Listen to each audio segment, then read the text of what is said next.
what's going on, Los Angeles? Welcome back to the Rams Skinny here on the LAFB network. Hope everyone has had a great week so far. The weekend is upon us. And guess what? Live football is here. Obviously, the Hall of Fame game was last week, but we had 2 preseason games last night, and the Rams play this weekend against the Dallas Cowboys.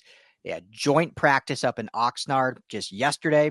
So Skinny T and I are going to get all up into that and then, pseudo preview the game. It's hard to preview preseason games, but we'll just kind of talk of what we're looking for, some matchups we're looking at and stuff like that. So excited. Football, it's finally back. It felt like a long off season, even though there's always stuff to talk about. Now we can talk about real live football. First and foremost, Skinny T, how are you doing on this Friday? Doing good, man. Went and checked out some comedy last night down at Largo. I don't know if you've ever been there, but they do a bunch of different kind of showcases. One comedian will kind of host and bring out a few people. Brought out Judd Apatow. Whoa. So, yeah. That's a big name. He did a funny 10 minutes. It was a good time. Yeah. Oh, I mean, one of the greatest comedic directors of our generation, I think. Yeah, certainly. Definitely. Certainly up there. Where's the Largo? It's over on La Cienega. If you guys are here in town or ever come, definitely check out Largo and see what's playing out there, because you might end up it's LA, so you never know who's gonna turn up and do a set. Maybe Judd Apatow. Yeah, I mean, some of the best fun nights in LA, and New York has this too, but are going to comedy shows. Like the people that come out for those. Like I remember going to Laugh Factory or the what's the Comedy real big Store. one? What's the big Comedy Store? And it's like just even not the comedic acts that show up that just randomly is amazing. Like I remember being in the restroom and peeing next to Dane Cook. He just showed up out of nowhere. I'm like, oh, what up, Dane? But just the people that show up to just like hang out and watch. It's like, and this is on like a Tuesday night in Hollywood. So if you're new to LA or haven't done that yet, that is like the LA experience. Go to a comedy show, and a small one. Don't go to not obviously you want to go to the big headliners. Those are fun. But the small ones at Laugh Factory, Comedy Store, like just on a random weekday night, those are the ones to go to where you can experience like the LA experience. Go get some tacos after. There's nothing more LA than that. Speaking of which, speaking of big shows, I'm going to Luke Bryan tonight at the Forum. A little concert. Oh, little throwback to Matthew Stafford and Cooper Kupp and Puka Nacua on stage singing Revival, right? Yeah, well, that was Oh, did I screw it up again? Zach Bryan. Zach Bryan. Okay. It's annoying because there's Zach Bryan, there's Luke Bryan, and there's Luke Combs. They're all too dang similar. But I'm saying, Luke Bryan at the Kia Forum. I haven't been to a concert in I don't know how long. So me and the wife are going. Should be fun. Oh, have a good time. Yeah. We're gonna have to go check out a comedy club that's close to us, the Ice House. We're definitely have to make an evening. I know, right here. I still haven't been right here in Pasadena. I lived here almost 7 years. Never just been. Reopened. So yeah, that's true. It was closed forever after COVID. Yeah. We'll definitely have to check that out. But glad you're doing well. Show as always brought to you by our friends at BetOnline. Head to betonline.ag today. Use our promo code BELIEVE. Tell them the guys at the Rams Skinny sent you. Plenty of fun prop bets. You still got baseball if you want live sports. Olympics ends on Sunday, but there's some Olympic bets in there. But preseason football, I mean, I don't advise betting on preseason football. A lot of variance. But if you're a degenerate and want to, place to do it, bet online, or just wait till week 1 in early September, or you can place those futures on Stafford to win MVP, Rams win total over under 8.5. Take the over. I'm not an expert, so that's just what I'm going to do. Don't heed my advice. But betonline.ag, promo code BELIEVE is where you can all do that. Dallas Cowboys, I guess they're not in town. They always have training camp in Oxnard. They've been here. How long? They've been in Oxnard forever, I feel like, even before the Rams and Chargers moved back to LA. Their training camp is so interesting to me because it's just like in a field in between a bunch of homes. Like it's not even like nice, not that it's not nice. Oxnard's beautiful, but it's not even like a facility. It's literally just like a open field in between a bunch of like condominiums. Is that weird to you? And they just like set up some bleachers. It's weird. And like looking at all the different setups for different teams, like the Pittsburgh Steelers go way out of town. They're kind of off the beaten path. Yeah. LMU, I mean, almost a similar vibe because just on the other side of the fence, across one end zone was just a neighborhood, very nice neighborhood, nice Vons there. Oh, there you go. Yeah. Vons or Johns in that area? The Vons, yeah. Oh, okay. I do love Johns though. Love me some Johns. Yeah. Johns is great. Yeah. Yeah, it seemed like the old school NFL. It was like a thing of like make training camp far away. Like you get away from, even if you're in state, you're still far away. I remember the Broncos when I lived in Denver used to do it up in Greeley, which is like 2 hours northeast of Greeley. Denver, like a little cow town. They would always do it up there. And I think a lot of teams would do that far. And then now the vast majority just do it at the facility, and they just make their players stay in like a hotel for 2 weeks or whatever near the facility. But they're still right there. The Cowboys are still one of the ones that keep it out of state. I guess they have a national brand, so they figure they can kind of play into that. But yeah, the place they do it in Oxnard, I remember when they were on Hard Knocks, it was just always interesting to me that it's because even like the Chargers were at a park, Jack Hammett, which the Cowboys or the Raiders are at now. But it was like it still felt like a training camp because it was a big park, open area. Like this is literally just like one football sized field in between a bunch of condominiums. And like the players stay like at those Airbnb condos, basically is where they stay. Like I just always thought that was interesting. Fascinating. I've been waiting for my opportunity to bring up the fact that I'm reading George Plimpton's book Paper Lion, where he infiltrates the Detroit Lions 1965 or 4 team and tries to pass off as a rookie quarterback. But that one is set at a boys' school outside of Detroit near Dearborn, which the old, a little old school football. We just got to bring that up. But five teams down here in Southern California doing their off-season training camp. It's kind of incredible that they're all descending here. I mean, it's not incredible because we understand how amazing it is. Yeah. But it's cool that they're all kind of circulating around here. Yeah, I mean, it's a football mecca. I mean, SoCal, like, yeah, the Rams and Chargers are new, still building. Rams fan base is great and growing, but I mean, there's a ton of just NFL fans here, and so they can play into that. And who doesn't want to do training camp in SoCal? I mean, if you're no matter where you're in the country, not a bad place. Even when it's hot here, it's not as hot as it's hotter in Minnesota than it is here. It's hotter everywhere than it is here, basically. And we're complaining about the heat. So that tells you how it helps. Last thing, and then we'll get to actually like the joint thing. I don't necessarily want this, obviously, because for us it'd be more of a pain.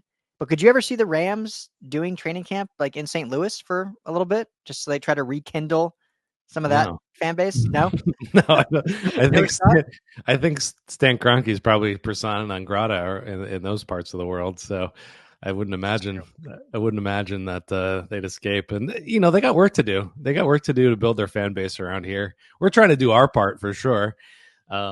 In raising awareness and hype and excitement and just shining the light on a great football organization.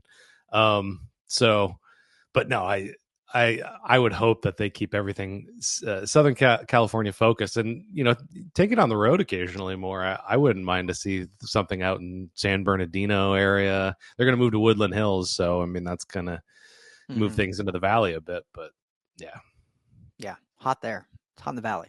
That's for sure. Much hotter there. Yeah. Which the facility should be opening here any day. They said they were like 5 or 6 days behind, but I think next week or so they should be actually in there practicing. So I'm sure that I still can't believe how fast they built that. Yeah. I feel like just a year ago, they was like, oh, here's where it's going to be. It was like an empty parking lot or an abandoned like mall. And it's like done already. It's one of my favorite catchphrases that I use in my regular life, which is it's amazing what money can do. Yes, you can expedite things very quickly when the price is right. So go up to Oxnard, little joint practice with the Cowboys. Obviously, they will play the Cowboys this weekend at SoFi, which we'll get to. But little news and notes from the practice. It seems like overall good showing for the defense yet again. Not a ton of news regarding the offense outside of maybe some individual players. But what have you heard, seen, wrote about? What are your takeaways at all from what you know from this joint practice? Well, they're keeping it pretty clean out there. There's not the skirmishes that we've seen in the past. I remember back to the Cincinnati Bengals and Rams joint practice where Aaron Donald's got 2 Bengals helmets, one in each hand, just terrifying everybody. I can't imagine what that's like, just running the other direction at that point. So that's encouraging. It kind of cropped up a little something interpersonal activity, a little extracurricular activity there, but died down pretty quickly. So that's good to see. Good news about Cam Kinchin's coming out, just making plays out there. Overall, it just seemed like a much more even back and forth rather than it seemed like the Chargers joint practice was the Chargers show.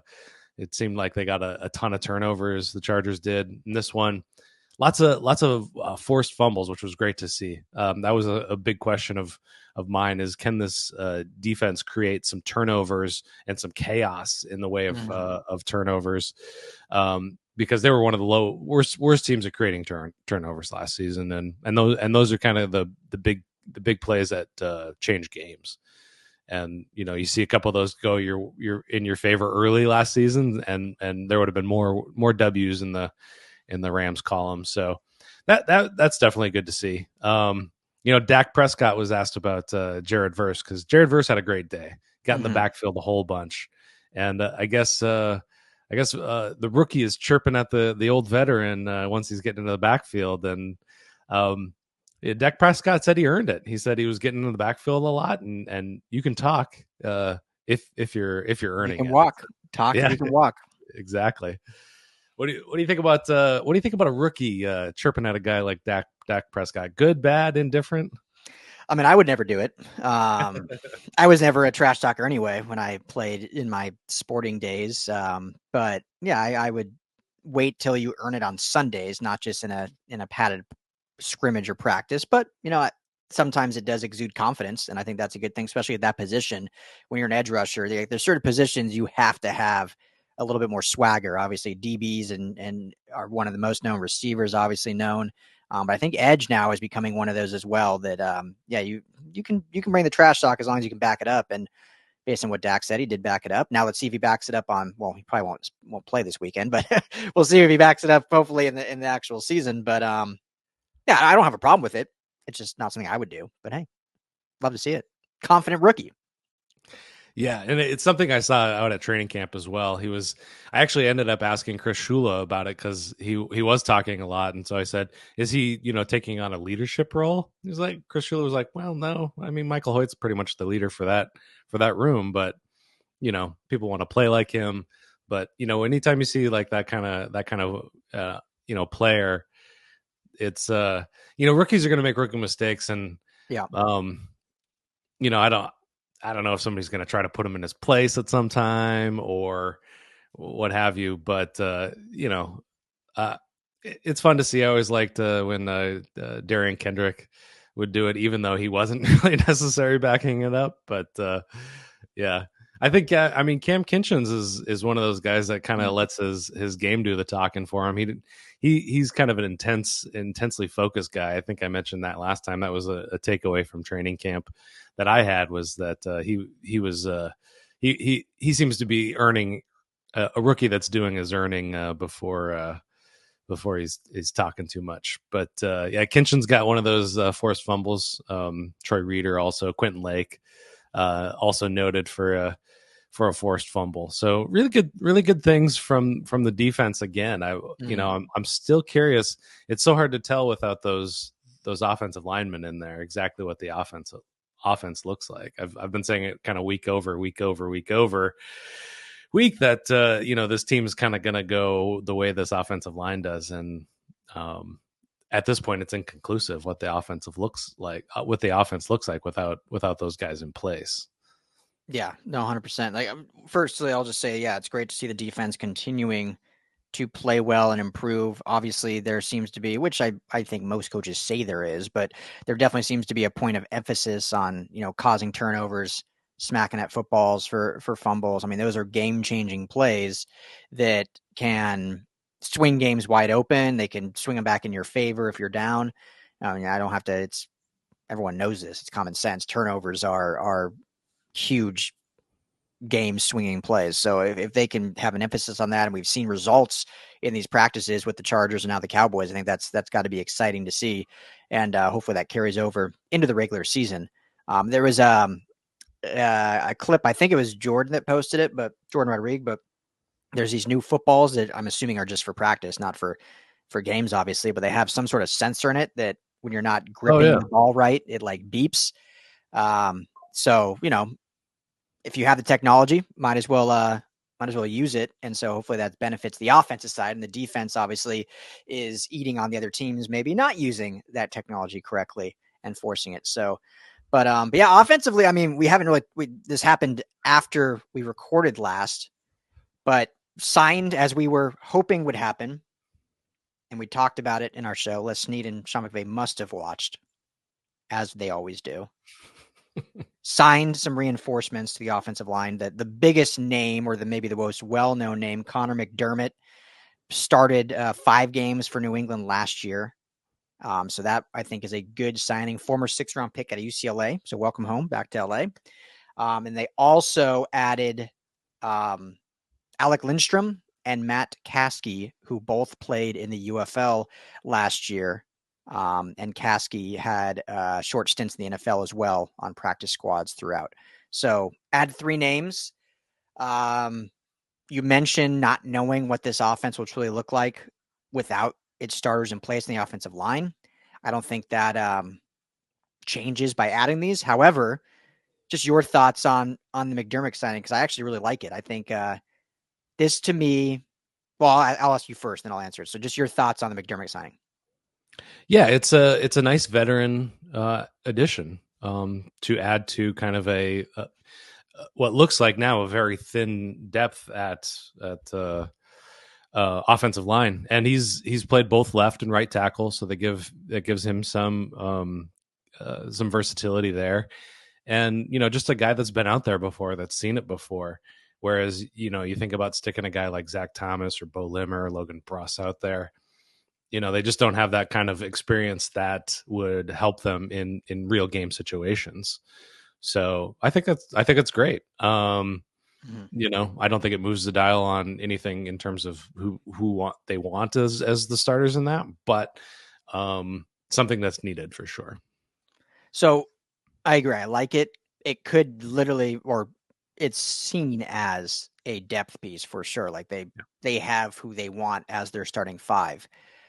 However, I don't think that means that he can't compete and push these guys and potentially end up getting into kind of like a position where maybe he ends up like a Kevin Dotson like transformation, right? Like Kevin Dotson, they traded for in training camp last year, was a guy that played for Pittsburgh but had a down year, and then exploded with the Rams last year, and now obviously got a big contract and is seen as the future guard moving forward. And I'm not saying McDermott's going to do that, but a guy that has played meaningful NFL snaps and can come over here now, has tremendous size, and could potentially be a guy that pushes for one of those spots, and it at very minimum is a great depth piece, but maybe pushes. And here's kind of, I was looking up some numbers in PFF. We say all the time is not the end all be all. Like these grades are, it's typically, not to sound offensive, but it's typically some low paid intern living at home still that's like doing these grades because there's so many players they have to grade.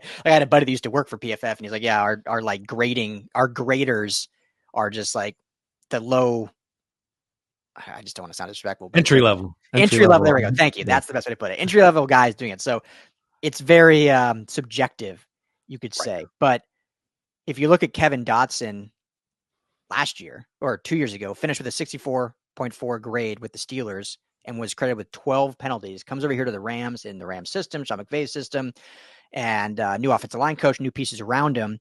Finished last year with an 85.5 grade and only 2 penalties. And McDermott last year had a 67.8 overall grade, which actually was higher than Alaric Jackson, Steve Avila, and Coleman Shelton, who all started on the line. So he had a better grade than those 3 starters, was only credited with 3 penalties and 2 sacks. So, I mean, at 6'8", 310 pounds, you never know. This could end up being like the signing. You look at all these signings in the offseason, Cam Curl, Jonah Jackson, like who knows, maybe Connor McDermott becomes the best signing of the offseason, or maybe he's just a camp body that's not even on the team week 1. But either way, I love the signing because they needed reinforcements badly. if they're able to get him to that kind of Kevin Dotson kind of level where he actually earns as a starting spot, I'm going to start throwing Ryan Wendell's name in the hat for, I don't know, assistant 100%. coach of the year or whatever. 100%. Ryan Wendell, he was added as an offensive line coach, comes out of the Patriots system, played there. He's the architect of this offensive line, really. And you hear about these mythic kind of positional coaches. Thinking of the guy that's at Tennessee now with his son, with his son. That's the head coach. I can't think of his name. It was at Cleveland there for a long time. Their offensive line. Oh, the offensive line coach. I think he's a head coach. I remember Canales is their head coach, but yeah.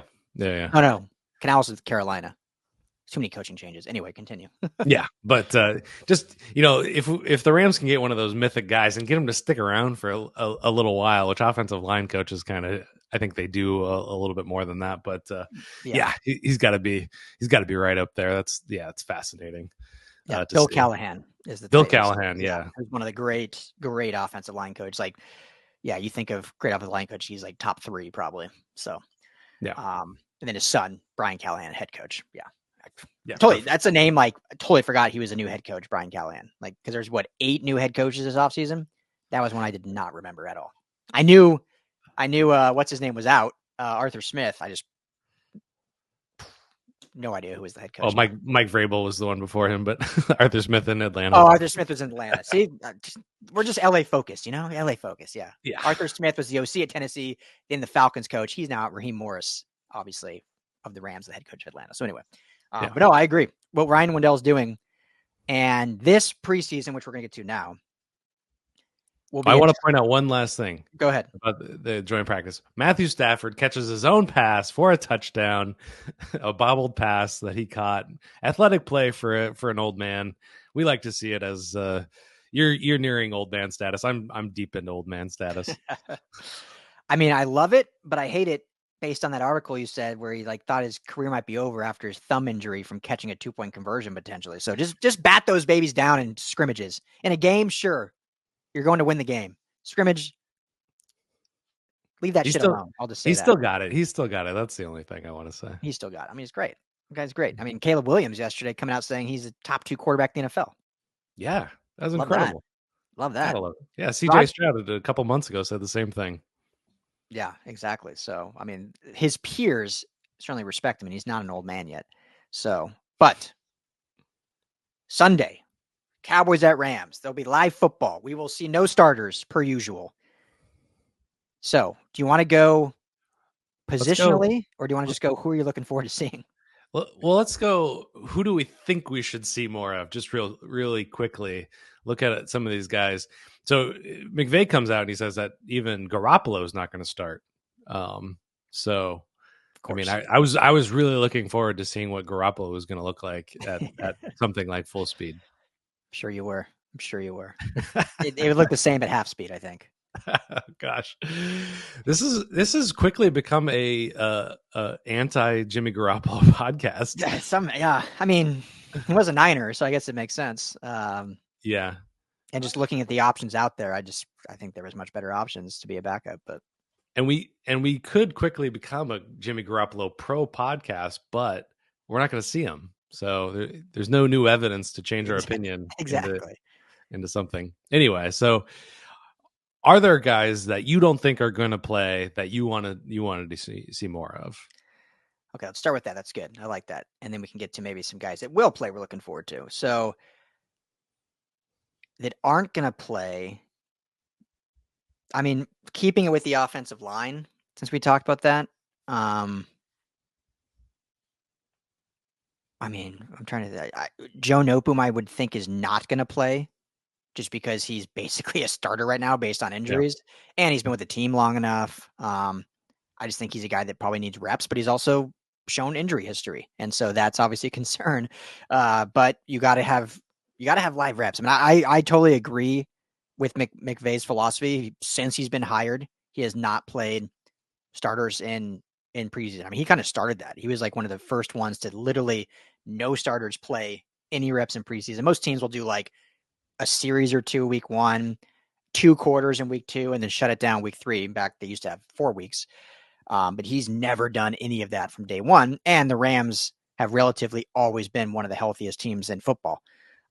So the evidence shows that what he's doing is working.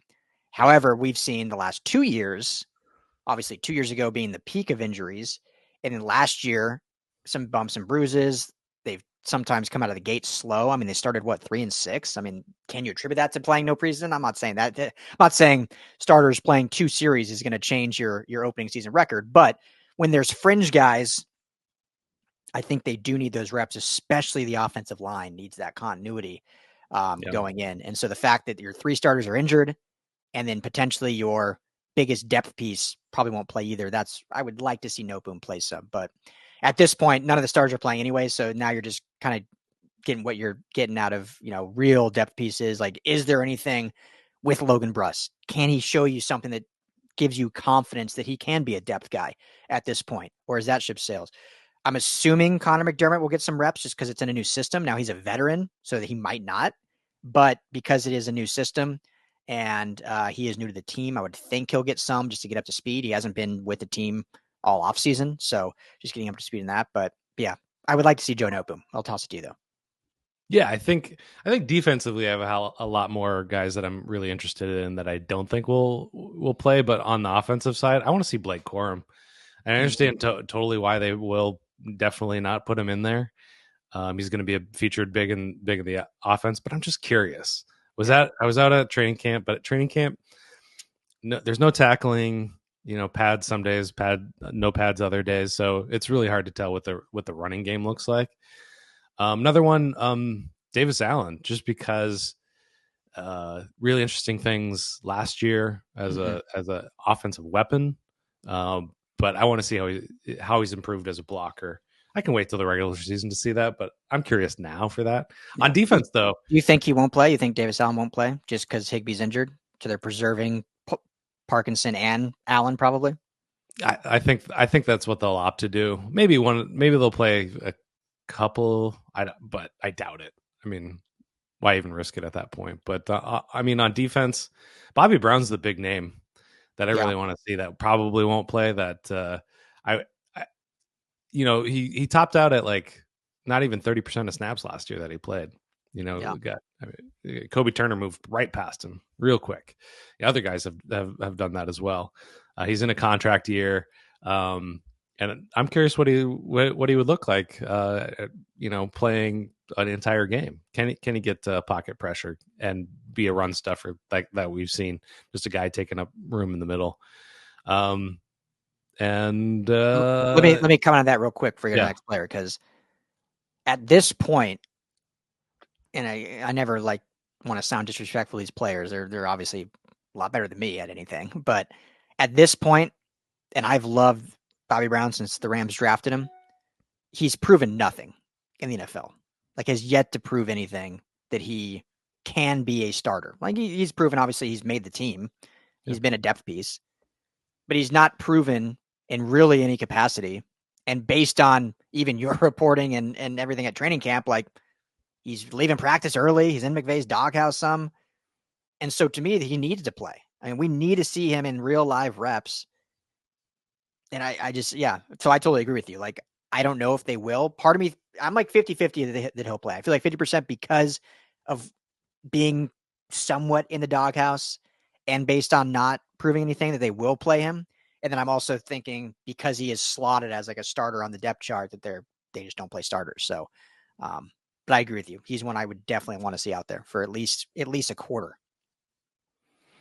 Yeah, that's probably all the guys that, I mean, all the guys that I just know are just going to be, they're not going to be out there. I'm just, there's so many things I'm curious about on the defense, but I don't know if it's worth it going into all those ins and outs. Cause I think we're actually going to see, we're actually see some of the pass rush depth. And we're going to get to see Trey Tomlinson out there and Cam Kinchin's out there a bit, I would imagine. Yeah, I would think so. Here's one.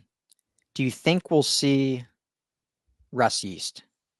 I feel like he kind of supplanted himself last year as a real quality player. But as we've heard and as you saw, like Quentin Lake has really taken a stranglehold as potential rep guy in the secondary. When you look at the back end, I mean, I think in this unofficial depth chart, John Johnson is starting next to Cam Curl. So Yeast is technically right now a backup. Do you think we see him, or is he done enough where they're like, nah, we don't need to see you out there. Let's give it to all the new guys. It's funny. All of a sudden, the Rams have like the best safety depth in the league. I know, for real. Like I wanted Justin Simmons, and now it's like, well, they clearly, I don't think they need it. You know, Cameron Curl has proved he's had a great camp. He's done really good stuff. Cam Kinchins, we already talked about. Quentin Lake, who's now nickelback, but also can play safety. He's going to move around a lot. So I'm guessing Russ Yeast has got something to prove. He and Kobie Durant, I think we're going to see the both of those guys out there. And it'll be interesting to see what, you know, especially Trey Tomlinson, Kobie Durant, Russ Yeast, what they're going to look like as the back end, because those guys were starters not that long ago. Yeah. And they've and the Rams are going to, they have some decisions to make over the next couple of years to see who's, you know, are there any long-term guys here from that draft class, from that 2022 draft class and 2023 draft class. So, and they need some of these guys to really pan out for them. One, so they can stop using so much draft capital on the back end. But Darius Williams is 31. He's on a 3-year contract, but he's 31 already. Mm-hmm. John Johnson, I believe, is on a 1-year contract. Tre'Davious White's on a 1-year contract. Yep. So, and Quentin Lake is one of those guys from that 2022 class, sixth rounder that's is proving to work out, but is that a second contract there? Never know. Rams don't do that often. Don't do that often. Yeah. So what we'll see, I would anticipate Yeast to play some. So let's do this now. Let's talk.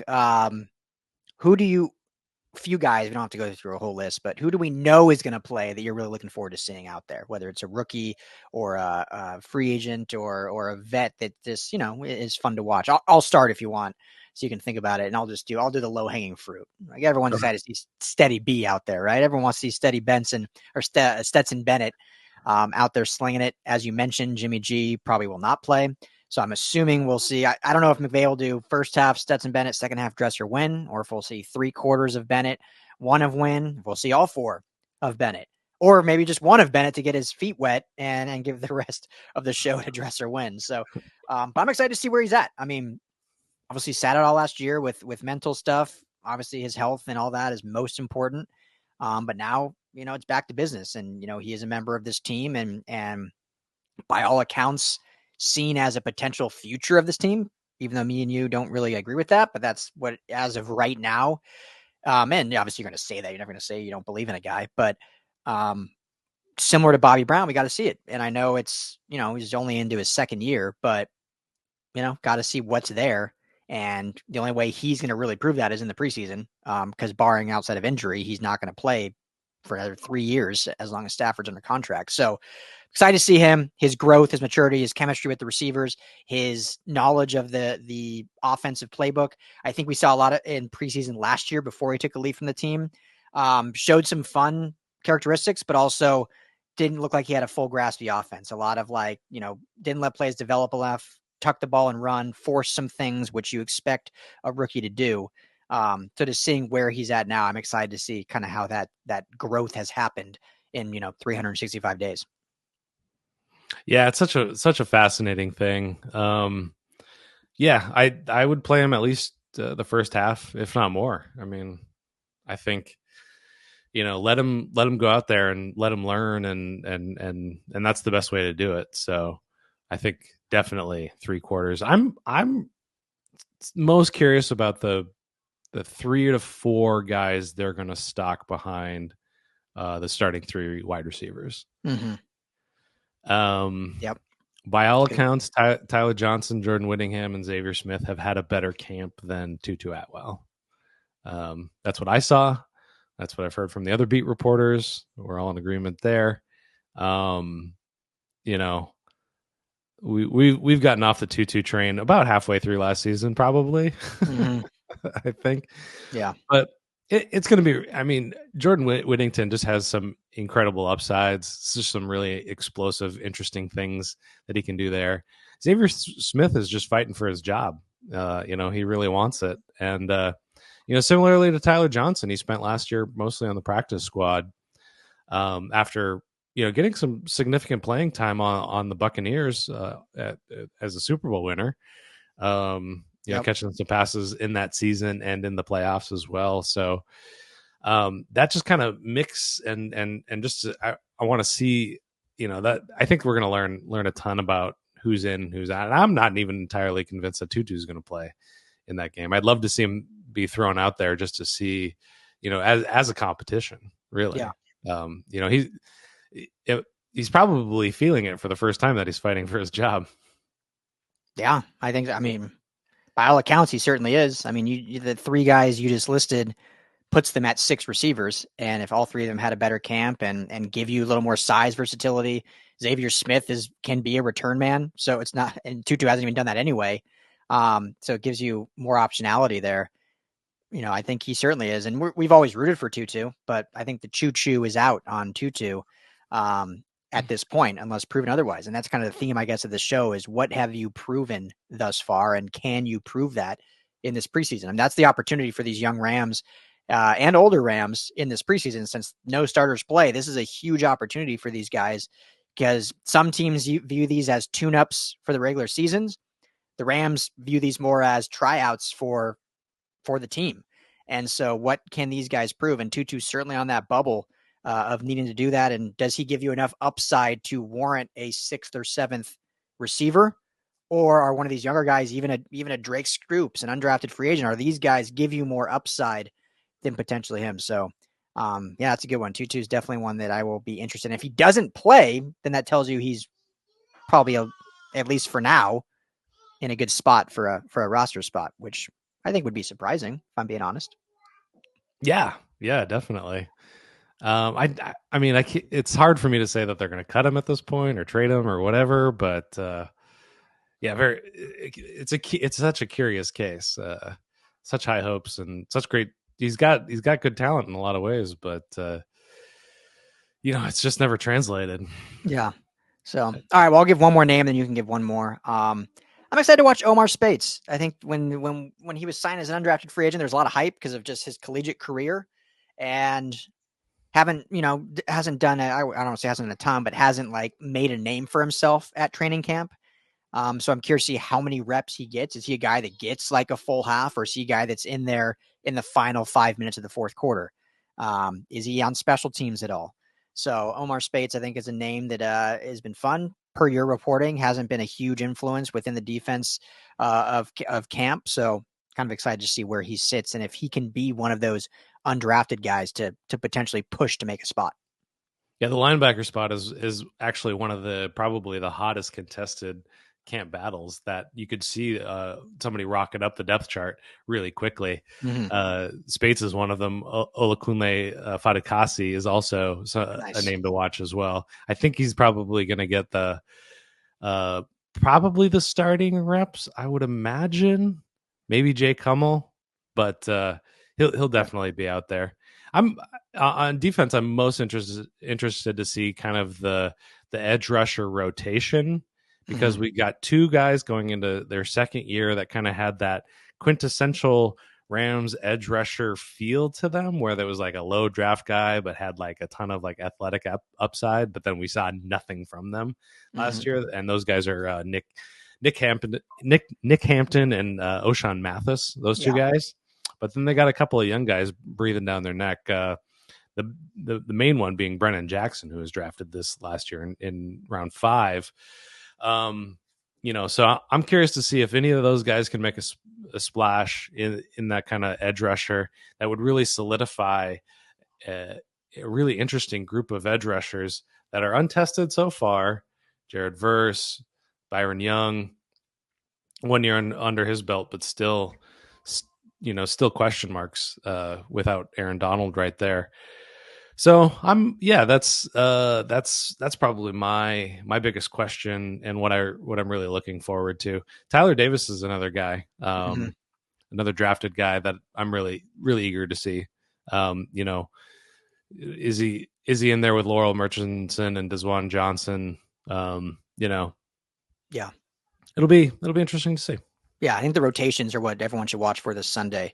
Um, as to not necessarily who's going to be like number 2 on the depth chart, but just in terms of Can they be uh, a contributor? exactly and how good this team feels about that depth and that rotation. If it's steady rotation, then they feel good about all guys. If it's like one guy getting a lot more reps than another, then obviously you can see that's the clear cut confidence level in that, and maybe just not much upside to another player. So those are always things to watch for in these preseason games and to get at. So I mean, should we give a score prediction? Oh, sure. I mean, unless there's another player you want to talk about or anything you want to add. No. I didn't even really give it any thought because with I haven't either. the final score of these games is completely irrelevant. Completely. Oh, okay, I'll start. I think the Rams, for whatever reason, never win many games in preseason just because they don't play ever any starters and their depth is always work in progress. We've talked about a lot. They really take chances on guys, which is what I think makes them such a fun organization to not just be a fan of, but to follow. But it takes some grooming and obviously some slot play. And I think I think the Cowboys will probably play some starters for not. I'm not going to play Dak and whatnot, but I'm sure they'll play some starters at some position levels. So if I'm giving a score, I'll go 17-13 Cowboys in Yeah, a meaningless game. yeah. I'm gonna say. I wonder if we're gonna see Cardi, the new kicker. I wonder if he's gonna make a. I would think so. Have to. Yeah, you gotta think so. I'm gonna go 20-13 if Cardi's playing Cowboys. But if he's not playing, it's like 20-3. Yeah. It's all on Cardi. It's a Cardi and SoFi. Last thing, and we'll wrap up. Hearing Jerry Jones talk to reporters, it's got to make Rams fans feel pretty good where they stand with Les Snead and Stan Kroenke and whatnot. I mean, one of the great owner GMs in the NFL history will be a Hall of Famer, but I think it's time for him to kind of step aside. Just based on what he says, it's like, what is this guy talking about? Yeah. I'm sure you saw all that, yeah. Yeah. You know, CeeDee Lamb is an important, they got one of their offensive linemen out as well in a contract dispute. Yeah, no, also looking to that team to the north as well with how they've dealt with Ayuk at this point where, they're a really interesting case because they're suffering from the disease of me, but they don't have any trophies to stick on the shelf to like at least have that to point to. They've just been a really successful team, but Rams fans, you got it good. We didn't really, they kept everything in house with the Matthew Stafford thing, and he was there for the first day of training camp. There hasn't been any of this contract nonsense. They get it done. They pay players what they're worth. They keep everything. They keep it in house for the benefit of everybody. So, and if there ever is a dispute, they just move on quickly. It's like, all right, we'll just deal you, and we'll move on. Not that there was anything with Jalen Ramsey per se or whatever, or Todd Gurley. I mean, they were all under contract, but I think they've proven like, hey, let's not draw this out and have all this media speculation. Like again, like you said, the biggest media speculation was around Stafford, but there was really nothing to it that we heard of, and it got done before the season started, and he was at all offseason workouts, and so Jerry Jones just makes me laugh. If you cover the Cowboys, he's probably great for sound bites and clicks because of what he does. But I'm like, CeeDee Lamb, not a priority to get done. And it'd be one thing to say, like, I'm not concerned because I'm confident, but to just say, like, yeah, it's not a priority. Your best player is not showing up to work. That's got to be a little concerning. And one of the most famous stories of any free agency ever was Emmitt Smith holding out. They lose like the first 2 or 3 games, and like, all of a sudden they got that deal done. Yeah. And the fact that this Dak Prescott thing keeps coming up over and over again, it shows you why they haven't won a Super Bowl in a very long time, or a playoff game for that matter. Yeah, exactly. I mean, if Ayuk ends up getting dealt and signs a $30 million per year deal, I mean, Cowboys are just looking even more dumb than they already are because then CeeDee Lamb's not taking less than that. I'm not nothing against Ayuk, but Ayuk's basically had one good season. I mean, he's been a solid player, first round pick, but last year was his first like great season. Outside of that, he was good, always good, and gives you optionality. But I think last year was his first year over 1,000 yards receiving, wasn't it? I think it was his second, but this one was definitely. I mean, he and Purdy obviously have a great connection, and I mean, the fact that you would want to get out of that system, they make it so easy for those receivers to put up those kind of seasons, and to go to a place like Pittsburgh or the Patriots. I mean, whew, good luck to you. Good luck to you, Ayuk, wherever you end up. I mean, hey, to each their own. I have no problem with guys getting paid what they think they're worth. Definitely. But if you truly would rather play with Russ and the Steelers or whoever's going to start in New England versus a team that was just in the Super Bowl, then more power to you. Yeah. Not what I would do. But hey, never mind. That's not even us to deal with. That's the Niners. Well, you know, what's $5 million between friends, really? I mean, that's the thing. I mean, obviously it's a lot for us. It's a ton of more than I'll ever make in my entire lifetime. But when you're making that much, like to me, I always compare it to this, and it's not like an exact apples to apples comparison. But like if I'm in a really good spot making $100,000 and another company that is, I think, worse off, but they're offering me $120,000, like is that 20 grand really worth the move? Because when you're comparing it like that, like literally what's 28 million versus 29.5 million? Like it's so much money. Like is that like obviously in real terms, that's a lot of money. When you look at it as like a normal person, 20,000, like does that really change your life that much more than you already had changed? That's how I look at it. Yeah, if it's me making 100K to go somewhere to make $1 million, yeah, that's a huge difference, like for sure. But 20,000. There's a crazy statistic that came out about like basically if you're making $50,000, your happiness in your life doesn't change until you start making like 500 million or something like that. I'm pulling those numbers completely out of thin air, but there was a statistic out there like that, and you know, money can do other things other than happiness. But and it makes sense because I've over my life, like I've gradually made more, still don't make like a lot, but made more and more. And I remember always saying like, man, if I could just make a little bit more, like I could do this. If I could just make like, oh, this much more, nothing's changed. That little bit more ends up just going to taxes or some other fee you have or whatever. Like, yeah, unless I'm going from what I'm now to like $1 million plus a year, like, yeah, we're not seeing any difference. No. Which is unfortunate, but yeah, it is what it is. We're doing what we love, right? That's what really matters. Sure. That's for sure. With that being said, thank you all for tuning in. This is the Rams Skinny on the LAFB Network. If you're not already subscribed to the YouTube channel, Rams LAFB, please go do that. That would be a huge help for us. You can always catch this show on LAFBnetwork.com, or if you want the audio version, wherever you get your podcast, Apple, Spotify, just search Rams Skinny. Rams play Sunday.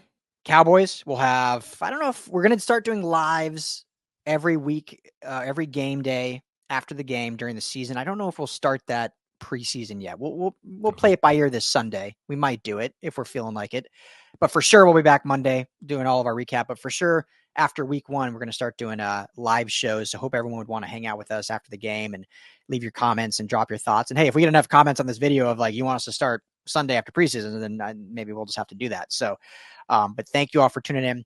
That's Skinny T. I'm Ryan Dowd. Everyone have a great weekend. Enjoy the game. Live football, baby.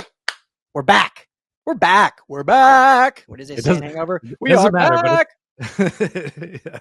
You get a football and you get a football. Can't wait. Can't wait. Looking forward to it. Everyone enjoy. Talk to you all soon.